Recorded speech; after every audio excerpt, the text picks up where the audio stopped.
A note on East of Eden,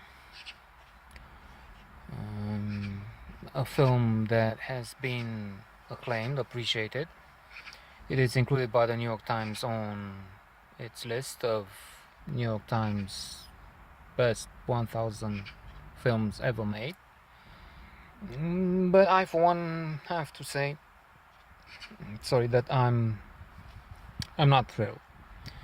Um, and to take it gradually, first of all, the original material was not exactly my cup of tea.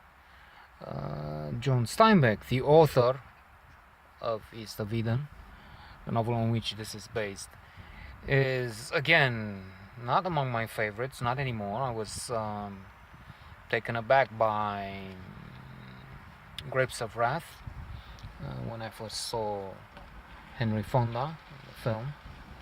Well, actually, that film I probably will still impress upon me when I see it again. But the book, read again recently, was not the sensational experience it had been on the first take. Plus, very important, very serious, I've learned that John Steinbeck had communist sympathies, and that's not um, good.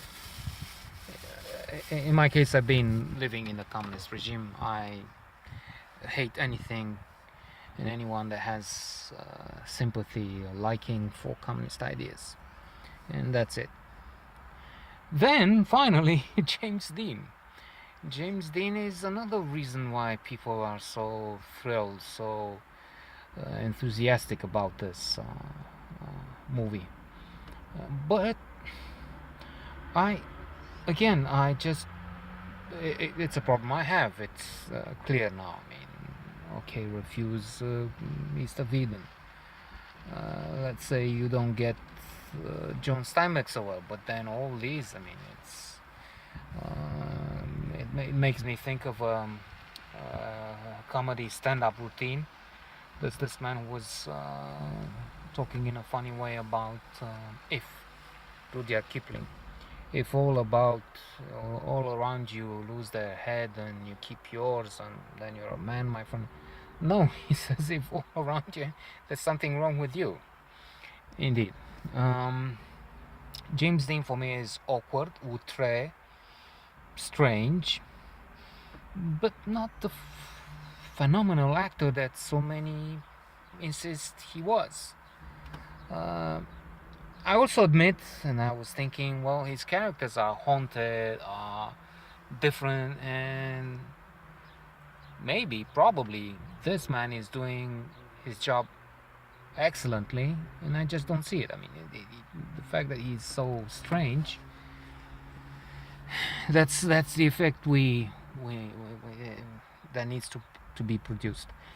Anyway, I was reading in a fabulous work on all things Hollywood, Adventures in a Screen Trade by William Goldman, winner of two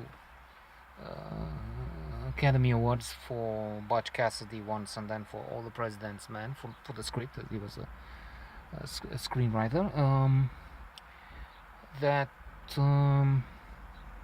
in a way, James Dean was lucky to get this chance, and he was launched.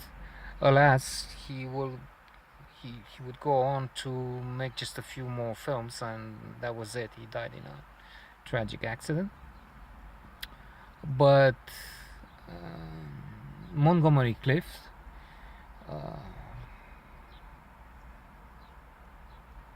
an extraordinary actor, did not play this role, and that was the chance for James Dean. And the same is true for two others.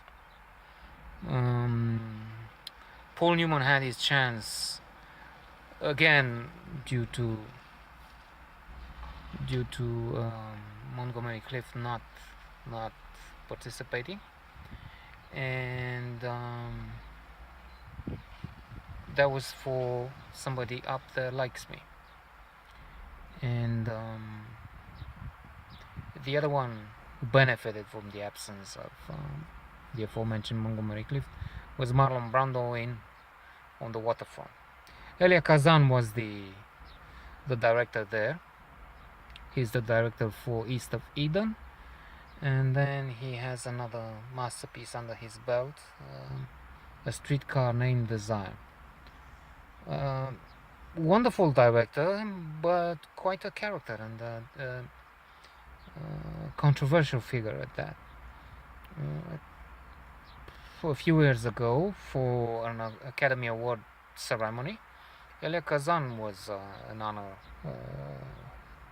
honored guest. I mean, he was acclaimed, and he received an award. But then in the audience, many stood up, applauded to honor this fabulous